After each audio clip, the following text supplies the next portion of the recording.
추운 날씨에도 여전히, 또 새해에도 여전히 한결같으신 여러분들을 주님의 이름으로 축복합니다.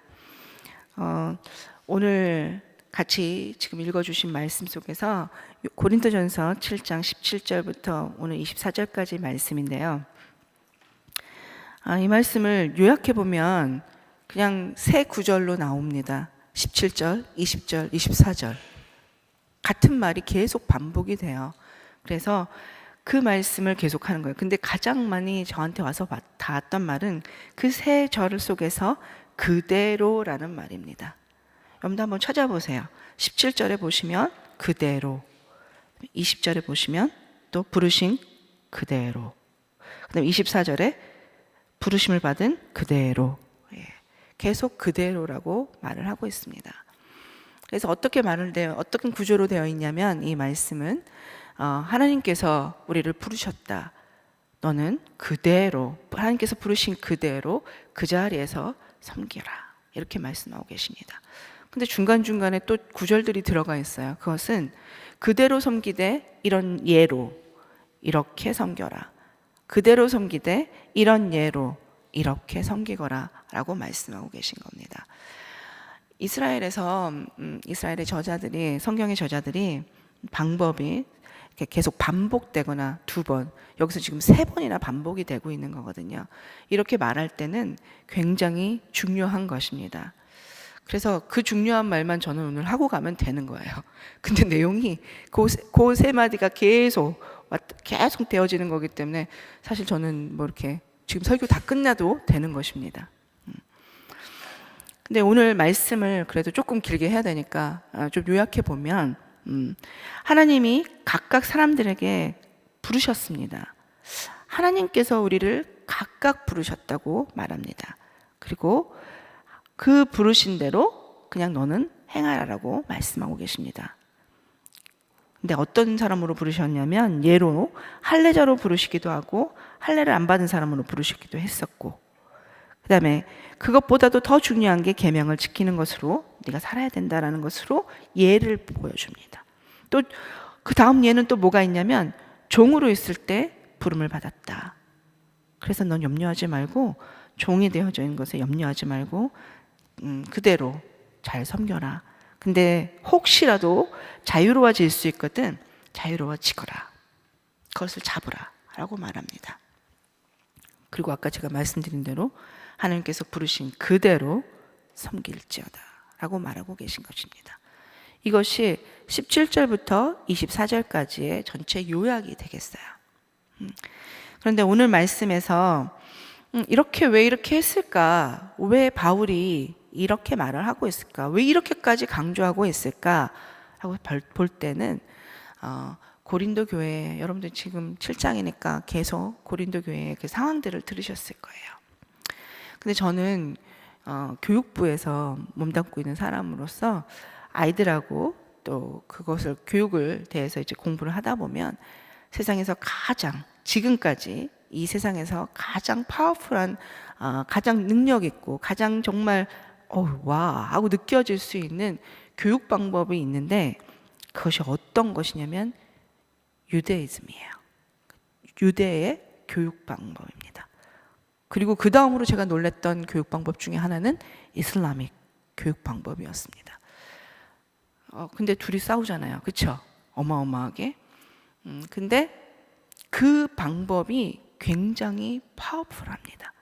왜냐하면 들은 것만으로 끝나는 게 아니라 그대로 살아가도록 문화로 어렸을 때부터 그들이 계속 그 들은 것을 문화로 그들 삶에서 계속 살도록 하기 때문에 유대인들의 교육이 똑똑해지는 교육이 아니라 그 삶을 그대로 적용하여 살기 때문에 하나님의 말씀을, 하나님의 법을 적용하여 살고 있기 때문에 그들의 삶이, 그들의 교육이 굉장히 파워풀하고 그들의 삶의 열매가 많은 것을 볼 수 있었습니다. 제가 유대인으로 살아본 게 아니기 때문에 그냥 그 공부를 해보면 그렇다는 말씀을 드립니다. 그리고 이슬람식도 그렇지 않고서는 그렇게 폭탄 메고 들어갈 수가 없어요. 그렇죠? 근데 그만큼 파워풀하게 사람들이 움직여진다는 것입니다.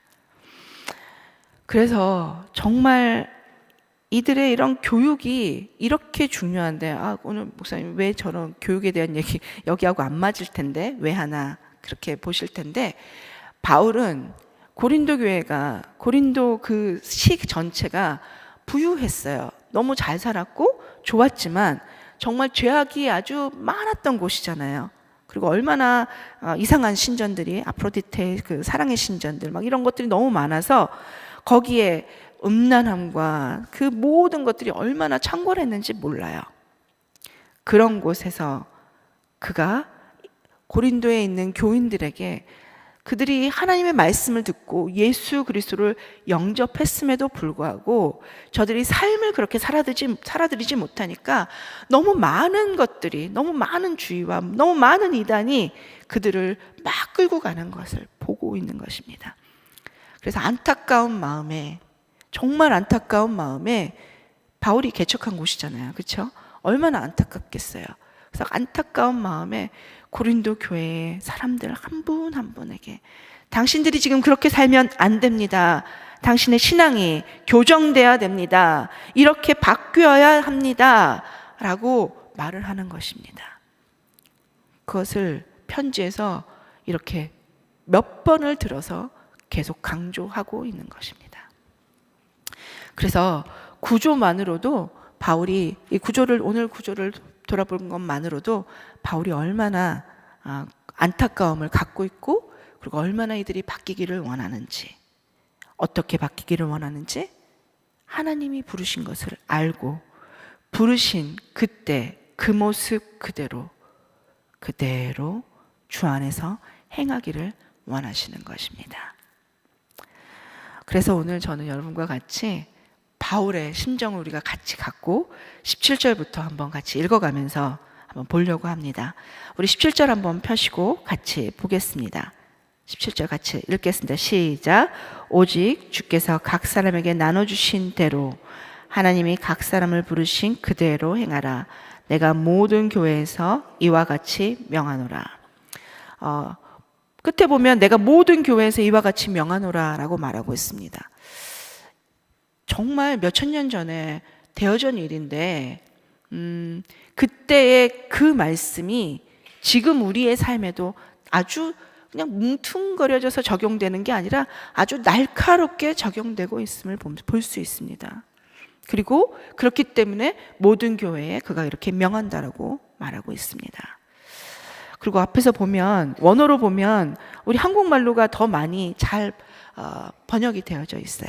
우리 한국말로는 오직 주께서 이렇게 말씀 시작합니다. 근데 영어로 보면 그렇게 준비되어 있지 않거든요. The Lord 하고 그 다음에 The Lord 하고 God이 이렇게 스위치돼서 원어에 비하면 바뀌어서 나옵니다. 근데 이것을 가장 잘 번역하기 위해서는 only, 오직이라는 말이 붙는 것이, 오직 주님, 오직 한 분이신 주님, 이렇게 표현하고 들어가는 것이 좋은 번역이라고 볼 수 있을 것입니다. 그래서 오직 주께서, 오직 유일하신 그분께서, 나의 주님께서 각 사람에게 나눠주신 대로 하나님이 각 사람을 부르신 그대로 행하라 라고 말하고 있는 것입니다. 오직 주님께서, 왜 only가 나오고 앞에 나오고 뒤에 나오고 뭐가 그렇게 중요합니까? 안 중요할 수 있어요. 그러나 우리가 조금 더 깊이 있게 그 말씀을 접근해 본다 그러면 오직 주님께서 부르신 분이 오직 한 분이신 그 주님이십니다. 우리는 때로는 다른 주인도 많이 있을 수 있습니다. 생각지도 못하게 무의식적으로, 때로는 돈이, 때로는 어떤 다른 영향력 있는 사람이, 때로는 내 환경 속에 있는 어떤 환경이, 생각이 주인이 되어질 때도 있습니다. 그런데 The Lord, 오직 한 분이신 그분 오직 한 분, 그 하나님께서 각 사람을, 그 각 사람에는 저와 여러분이 들어갑니다. 우리를 부르신 것입니다. 그리고 우리에게 우리의 필요에 따라서 나눠주시고, 그러니까 걱정하지 말고 우리는 주님께 부름받은 그대로 행하면 되는 것입니다. 그런데 참 그렇게 하지 못할 때가 너무 많이 있어요. 하나님이 그 주권 아래 우리를 불러주셨는데 우리는 그 주권을 인정해 드리지 못할 때가 많이 있기 때문에 오직 주 하나님이라는, 오직 주님이라는 이 표현이, 이 고백이 중요하다고 제가 말씀드릴 수밖에 없는 겁니다. 그냥 아무나 불렀을 때 대답하는 그것이 아니라 주님께서 오직 세상에 유일하신 우리 그리스도 예수께서 우리를 부르셨습니다. 그분의 주권하에 부르셨습니다. 내가 뭘 잘하고 있어서 부르신 것이 아닙니다.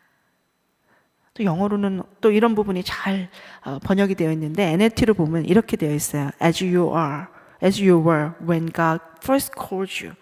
하나님께서 처음으로 너를 부르셨을 때 내 모습 그대로 as you are, 그 모습 그대로.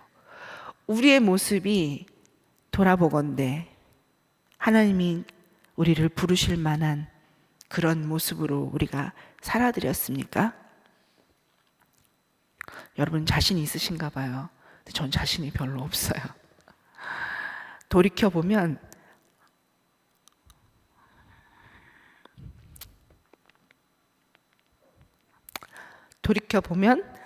하나님이 부르실 만한 자격과 조건이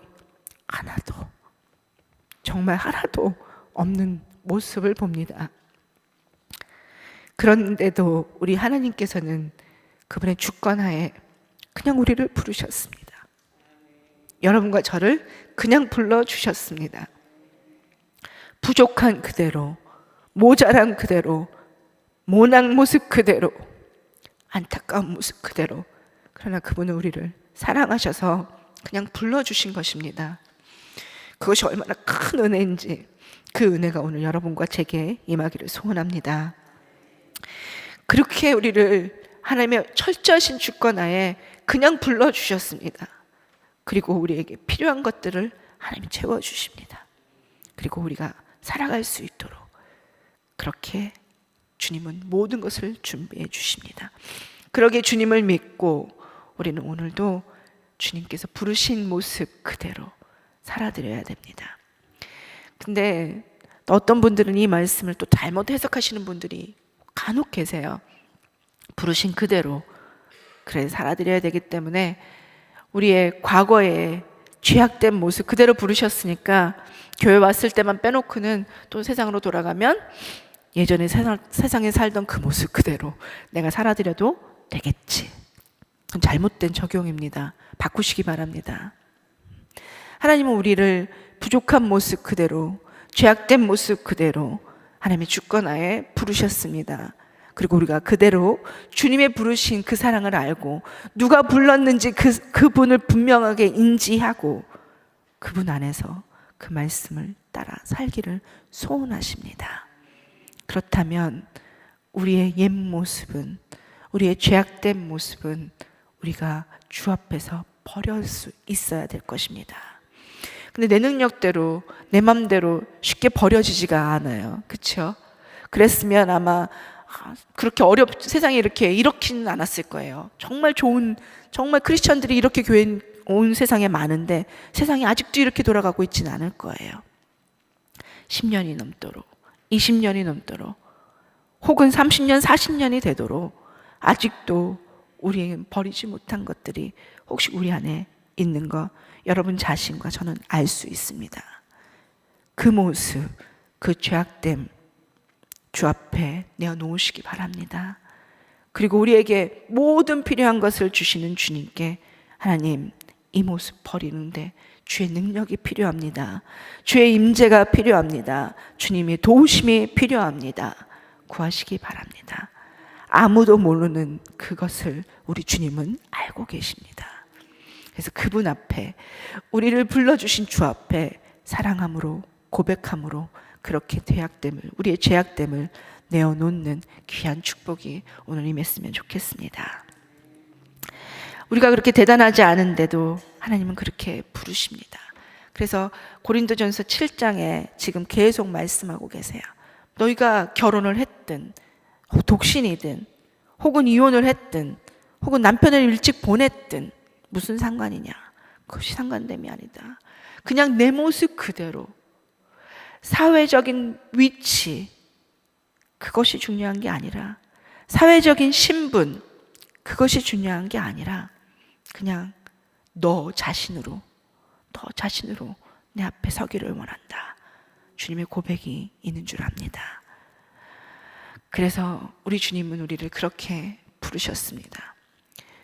우리가 결혼하고 있기 때문에 우리가 하나님께 부름받은 것이 아니라 우리가 독신으로서 하나님을 섬기고 있기 때문에 그래서 하나님이 우리를 불러주신 것이 아니라고 말씀하십니다.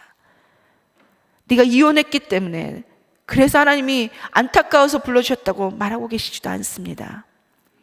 남편을 일찍 보내서 혹은 아내를 일찍 보내서 그래서 내가 너를 불렀다고 말하고 계시지도 않습니다. 하나님은 우리를 그냥 그 모습 그대로 부르셨습니다. 그래서 그 모습 그대로 주 앞에 살아드리기를 원하시는 것입니다.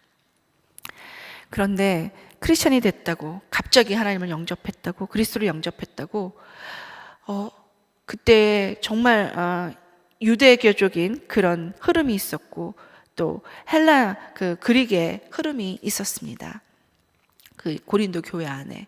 그래서 정말 그들에게 어떤 마음들이 있었냐면 내가 결혼했기 때문에 유대교적인 마음에서는 내가 결혼하지 않은 사람은 나는 반드시 빨리 결혼을 해야 돼.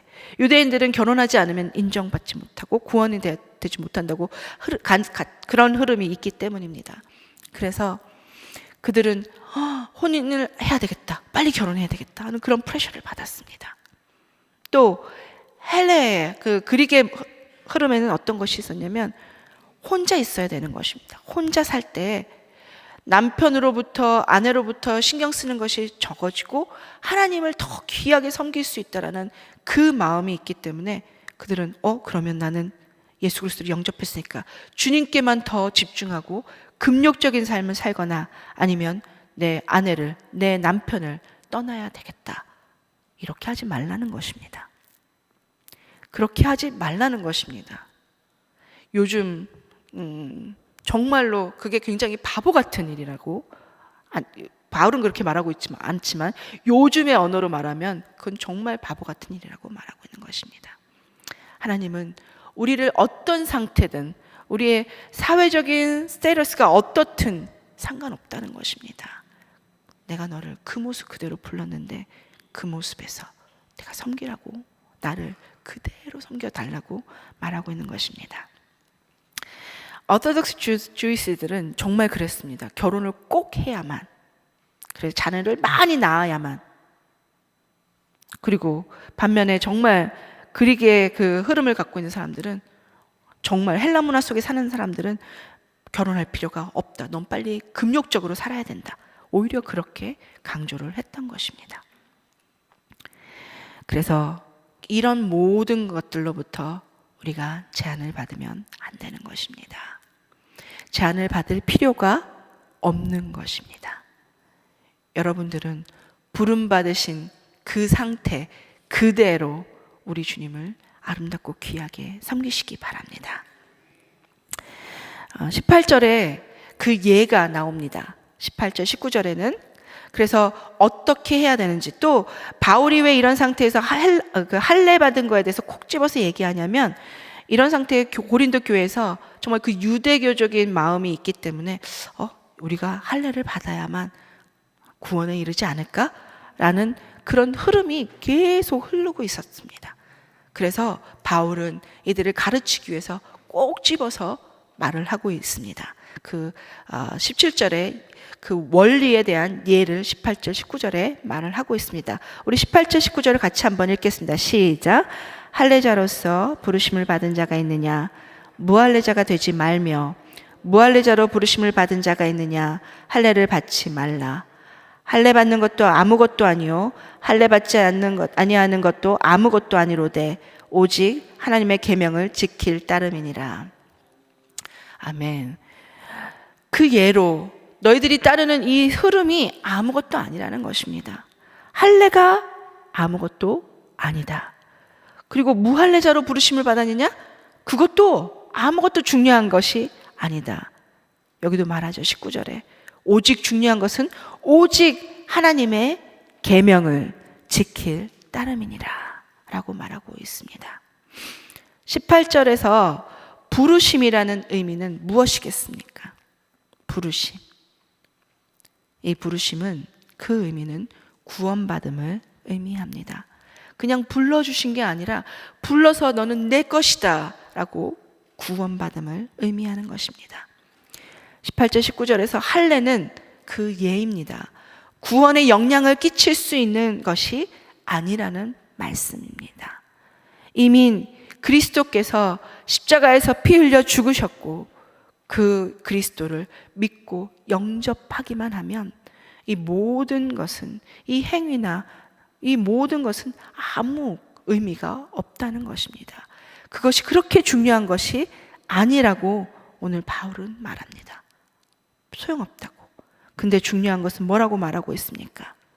다른 할례 받는 것이나 할례 받지 않은 것은 아무것도 아니로되 오직 하나님의 계명을 지킬 따름이니라.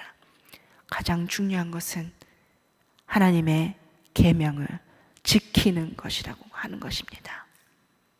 하나님의 말씀을 순종하는 것이라는 겁니다. 각 사람은 정말 하나님께서 할례를 받아야 된다, 할례를 받지 말아야 된다, 그래서 할례 받지 않은 척하거나 할례 받지 않았으면서도 할례 받은 척하거나 이러는 것 하지 말라는 것입니다. 혹시 여러분과 저의 삶 속에서 혹시 이렇게 할례는 아니지만 우리의 지금 상황 안에서 그렇게 척하시는 것 혹시 있으십니까?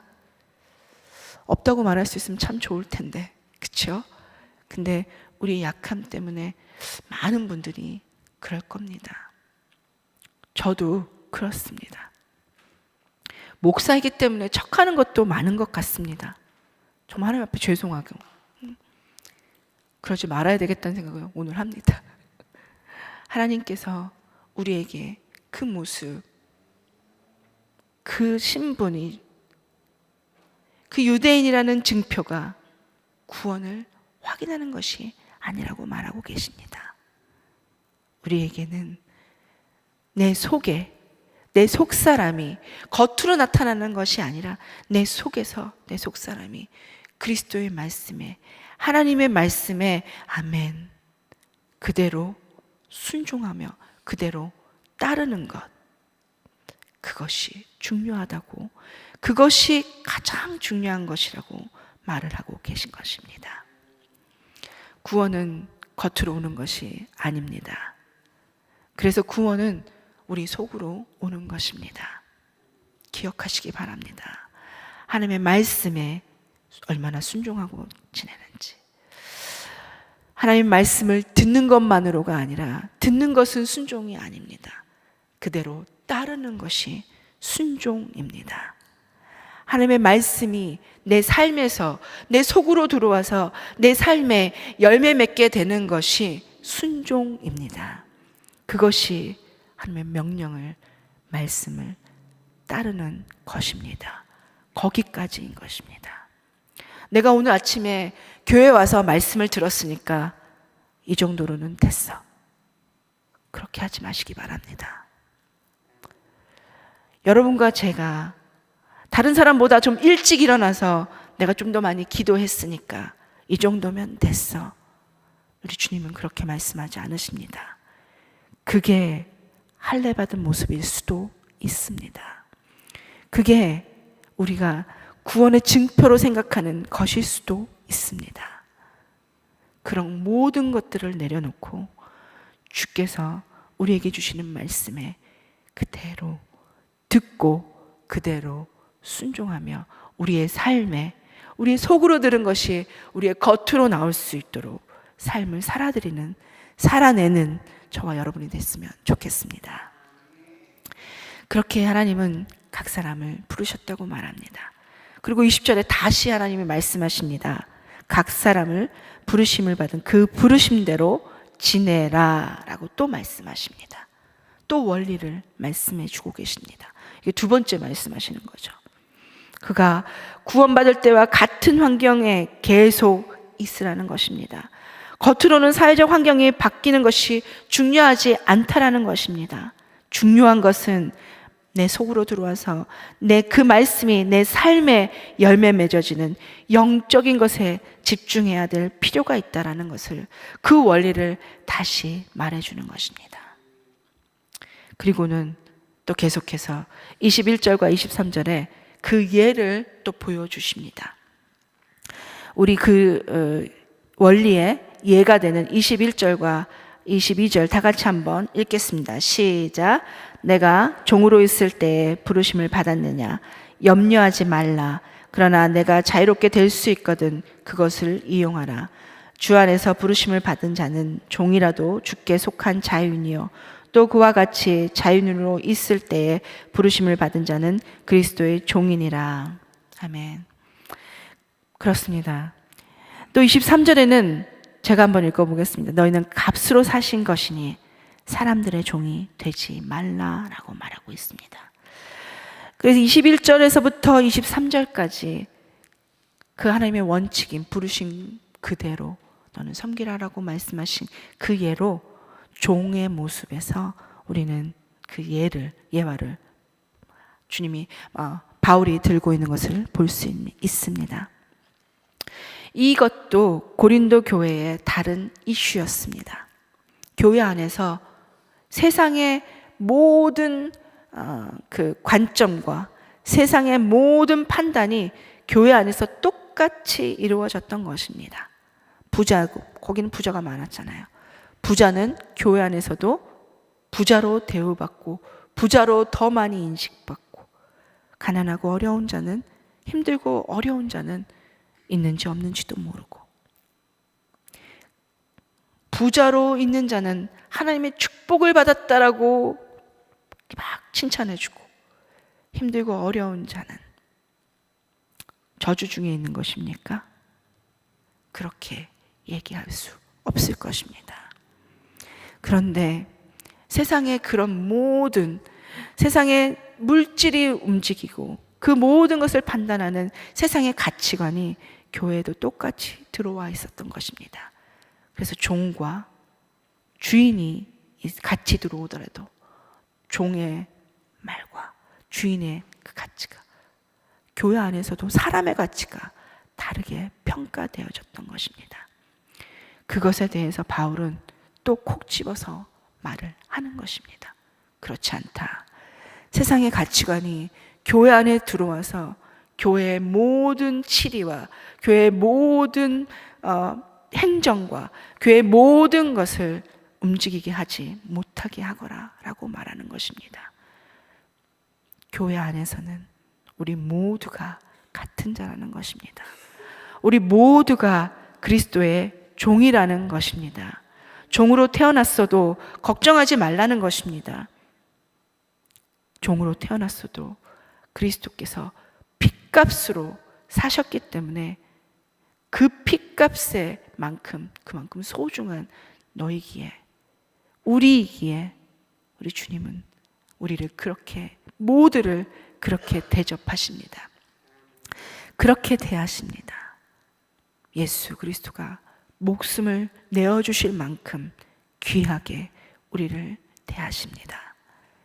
그만큼 귀하신 분들이십니다.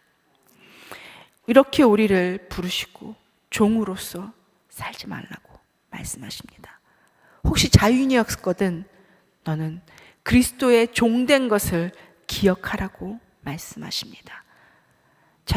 자유인으로서 세상에서 마음대로 죄악 중에 사는 것이 아니라 그리스도인으로서, 예수 그리스도의 종으로서 주께서 원하시는 것을 행하며 사는 그런 주의 종으로 살기를 원한다라고 바울은 말하고 있는 것입니다.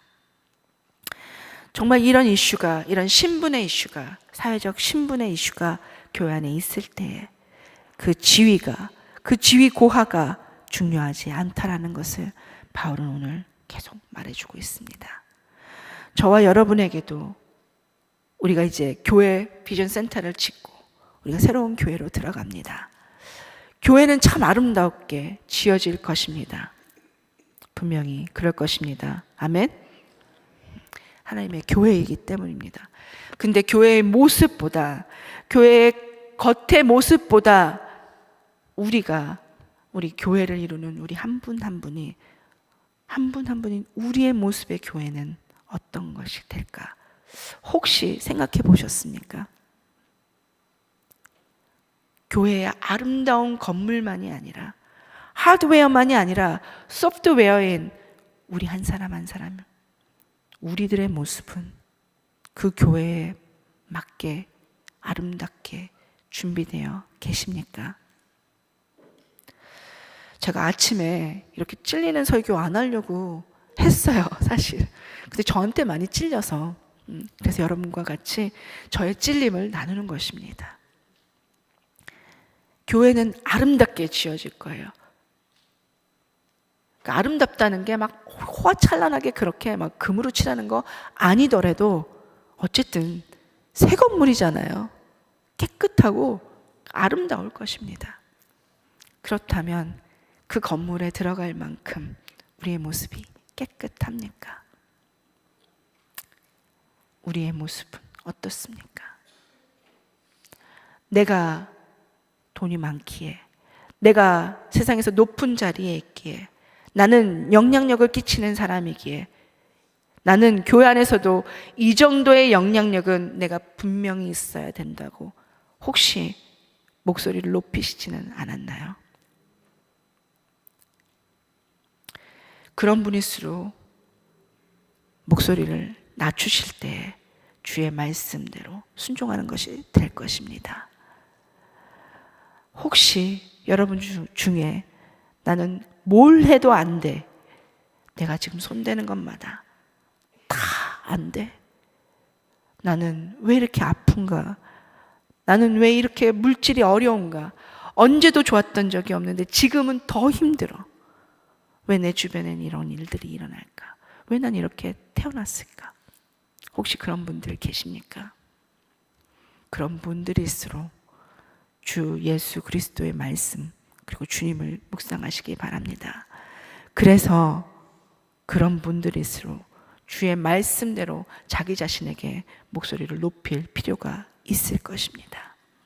그래서 우리는 우리의 모습도, 우리의 교회됨의 모습도 잘 가꾸시기를 바랍니다. 그래서 우리가 새 건물로 들어갔을 때, 7월 달에 우리 새 건물로 들어갔을 때 그 건물에 부끄럽지 않는 우리의 모습들로 들어갈 수 있기를 소원합니다. 좋은 예로서 또 그러고 나서 또 어떤 일들이 있냐면, 근데 바울은 그냥 종으로 그냥 그대로 살라고만 말하지 않습니다. 기회가 되거든, 자유를 얻을 기회가 되거든 그것을 잡으라라고 말합니다. 그 예로 빌로면서에 나오는 오네시모의 얘기가 있습니다. 바울이 직접 오네시모에 대해서 내가 사랑하는 자라고 얘기를 하면서 빌레몬에게 보냅니다. 그것은 왜 그랬냐면 그 시대는 잘못한 자에게 가서 그렇게 해야 되는 것입니다. 그래서 바울이 써준 편지를 들고 오네시모는 가면 빌레몬이 나쁜 사람이라면 죽을 수도 있는데 가게 되는 것입니다. 그리고 바울의 편지를 보여줍니다. 그리고 바울이 빌레몬에게 이렇게 말을 합니다. 그것을 통해서 바울의 생각을 알 수 있는 것입니다. 바울이 이렇게 말합니다.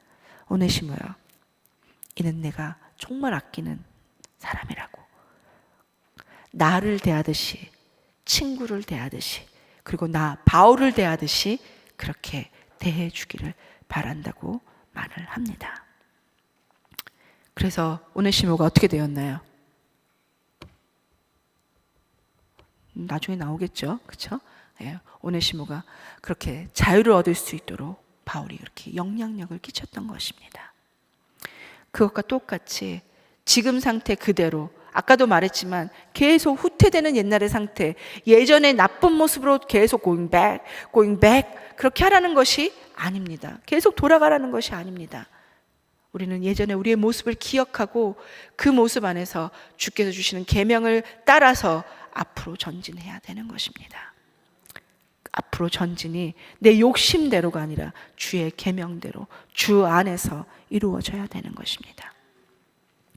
그래서 주 안에서 부르심을 받은 종이라도 주께 속한 자유인이 될 때, 그와 같이 자유인이 되어질 수 있을 때에는 그것을 잡으라고, 영어 표현에 보면 grab it, 잡으라고 말합니다. 어찌됐든지 간에 우리가 쭉 다 읽어보건데 22절까지 무슨 얘기냐면, 우리의 상황이 어떻든지, 우리의 신분이 어떻든지, 우리의 지위가 어떤 고하에 있든지 전혀 문제됨이 없다라고 말합니다. 우리의 구원과는 상관이 없는 것입니다. 그렇다면 똑같은 통치와 똑같은 원리가 우리 교회 안에서도 이루어져야 됩니다. 우리 교회 안에서도 세상의 권리나 세상의 가치관이 우리 교회를 움직이는 것이 아니라 새생명 비전교회는 하나님의 말씀대로 그 가치관이 우리 교회 안에서 그대로 움직여지고 통치되어지는 하나님의 귀한 교회가 되기를 축원합니다. 그렇게 하나님이 우리에게 하라고 말씀하십니다. 그래서 우리는 그렇게 해야 되는 것입니다. 그리고 23절에 주께서 말씀하십니다. 왜냐하면 주님께서 핏값으로 사셨기 때문이라고 말합니다. 보혈을 지나 주 앞에 나올 수 있도록 우리를 주님께서 핏값으로 사셨습니다. 부자도 예수 그리스도의 핏값으로 사셨습니다. 부자를 다 싫어하는 게 아니에요. 가난해도 예수 그리스도의 핏값으로 사셨습니다. 높은 분들도 예수 그리스도의 핏값으로 사셨습니다. 낮은 자들도 예수 그리스도의 핏값으로 사셨습니다. 그래서 우리의 가치는 똑같은 것입니다. 예수 그리스도의 핏값인 것입니다. 그래서 우리는 그 사실을 기억하고 옆에 있는 또 서로를 존중하면서 우리 교회가 하나님 앞에서, 내가 하나님 앞에서 주의 말씀대로 교회 안에서 그렇게 행해야 될 것입니다. 그리고 그것이 이렇게 예로 주님은 말씀해 주시고 계신 것입니다. 바울이 안타까운 마음에 이렇게 되어야 된다, 이렇게 꼭 지켜져야 된다라고 말하는 것입니다. 24절에 마지막 절에 형제들아 너희는 각각 부르심을 받은 그대로 하나님과 함께 거하라 라고 다시 말합니다. 세 번째로 강력하게 원리를, 성경의 원리를 다시 말하고 있는 것입니다. 부르심을 받은 그대로 하나님과 함께 하라고 하십니다.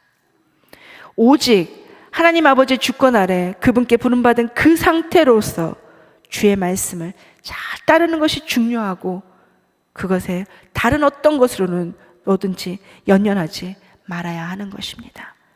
구원받고 구원에 대해서 확실히 이루어졌다 그러면 어떤 상태든지 누구든지 소중히 여기고, 그리고 하나님의 말씀을 순종하면서 오늘도 주 앞에서 내 삶으로 하나님의 구원을 증명하는, 그대로 살아드리는 저와 여러분이 되시기를 바랍니다. 같이